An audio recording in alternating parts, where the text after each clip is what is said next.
FEMA recommends at a minimum a 3-day food supply to support you and your family after a major catastrophe. But the reality is that after a major disaster, it could take much longer before food and water supplies make it to the general population. In this video, we'll discuss simple items that you're probably already using on a daily basis that you could begin to stock up on now. The great thing about these items we're discussing is that they're items that you use anyway, and by purchasing extra, they'll get used eventually, so you're not getting items that are going to go to waste. The long-term goal is to have food storage well beyond 2 weeks, but by having at least 2 weeks of food stored up, you're probably ahead of 95% of the population. So I'll be breaking this video down into 3 parts. Number 1, why I recommend these items. Number 2, the items I recommend for your 2-week pantry. And number 3, additional considerations and going beyond just 2 weeks. So let's jump in. So first, why do I recommend these items? Well, here's why I choose these items for my pantry. They had to be easy to cook. They need to be easy to store for a decent amount of time without refrigeration. I want items that are already part of our daily meals. I like food items that require little electricity or fuel to prepare. And they need to provide ample nutrition and contain little salt. Many times when people start out in prepping, the thought of long-term food storage can be intimidating. But if you're new to prepping, or even if you've been prepping for a while, this list will help you get kick-started toward a long-term food storage plan.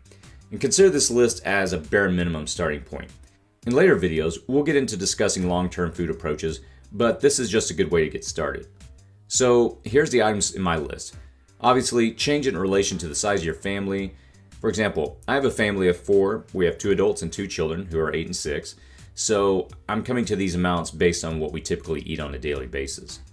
So here are the items in my list in no specific order. Number 1, rice. Typically you'll have the option of either brown or white rice. Either one will work fine. I prefer brown for its nutritional value, and I would recommend probably around 20 pounds. The second item in my list is beans. There's a whole lot of options based on your taste. We personally stock up on canned black beans, which we use anyway in our daily routine. I'd recommend about 20 pounds of dried beans if you're going to go to the dried beans route of something like pinto beans. Now, rice is rich in starch, and it's an excellent source of energy, while beans are rich in protein and contain other minerals. Now, these 2 items are staple foods around the world. Obviously, combined together, they're a great source of amino acids, and it's no wonder that many people use these for their part of their staple diet around the world. So these probably would be the first 2 that I would add to my list. Number 3 is canned meat. I went with chicken on this one. We're not a big fan of Spam or tuna in our house, and so hey, at the end of the day, everything tastes like chicken, right? So you can't go wrong with this. Again, start with about 20 cans of this. Number 4 on my list is canned fruit. Number 5 is canned vegetables. We went with green beans, corn, and tomatoes. And again, I'd recommend probably around just 20 cans or so of these. Number 6 on my list is soup. Again, I'm just kind of throwing 20 cans out. Usually for most of these items, it's just kind of an easy number. And soup's great because it's something that you can cook up really quickly with little to no preparation. Number 7 is powdered milk. Milk can serve a lot of purposes. Mix it in with your oatmeal or add it to your coffee. It's nutritious and it's just a great comfort food all around. Number 8 is cereal. Combine this with powdered milk and again, you've got an easy breakfast. Number 9 is oatmeal. You can throw in some fruits, peanut butter, or powdered milk and you've got a solid breakfast.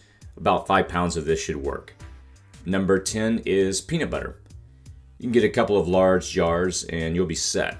Peanut butter is a really popular option in the prepper community as it's got, high protein and it's packed with calories, and it's something that will help you kind of keep hunger at bay after you eat it. Number 11 is pancake mix. I keep about 10 pounds of this in storage. You can toss some jam or syrup on this and you've got a great meal. Number 12, honey, jam, or syrup. These are all great sweeteners for various food items we mentioned on this list. I keep a couple of jars of jams in storage along with about 10 pounds of honey and a couple of different syrup options. So just great kind of comfort food, so to speak. When things get bad, it's not a bad idea to have something around that's sweet. It's just kind of a psychological boost. Number 13, pasta. This is again something I keep around 20 pounds of in my storage. Again, there's a lot of different options. We always go with whole grain. Number 14, spaghetti sauce. This is something we keep around about 10 jars of in storage. You can throw some pasta and spaghetti together and you've got a great meal. Number 15 is salt.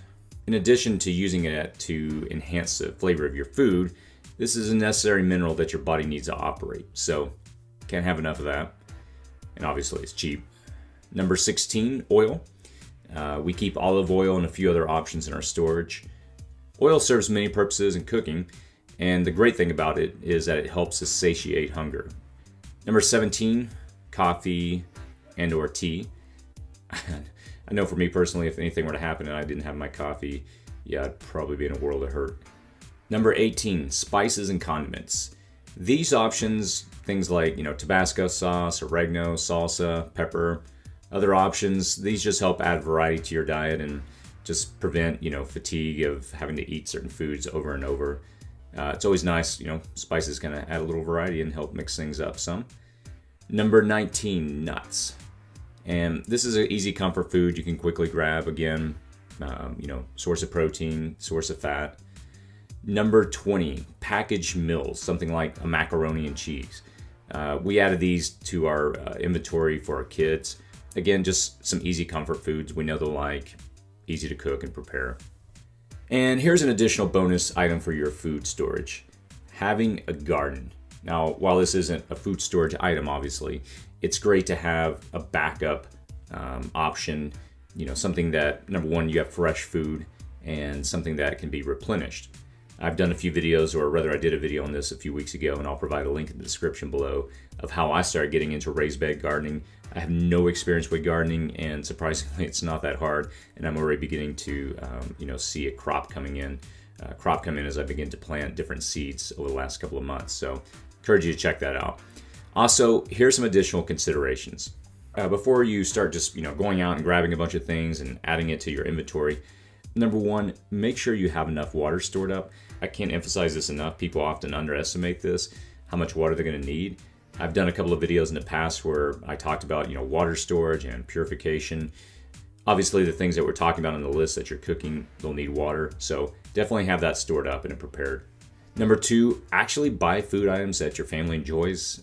When I made the list, I did a lot of research and I found a lot of different options that were really popular, but they didn't really work with what our family enjoys eating. So I just altered our diet, or rather altered this list based on what our family's diet is, and we stocked up on items that we already use. Again, what we talked about earlier, don't get things that you're going to buy and you're never going to use them and you'll end up tossing them and throw them away. What's the point? So find items that you actually enjoy that you're already using and just add those in and stock up and add extra. Also, consider convenience foods that are easy to grab and eat and don't necessarily require a lot of preparation, like protein bars or crackers. And be sure to actually try these foods out before stocking them up. Again, if there was a time of catastrophe and you're left eating some food that you don't even like to begin with, that's just not going to help. Number three, have a place to store food. You can clear out a closet in your house or find some other location that's not being used. Also, be sure to rotate your supplies. Check the expiration dates on the different cans or the different things you purchase and put the items with an expiration date that's further in the future at the back. And the items that need to be eaten sooner, move those toward the front. And be sure as well to have a pen and paper in the storage area to write down items you need to replace on your next trip to the store when you pull an item out of storage. Again, buy what you eat, rotate, and repeat.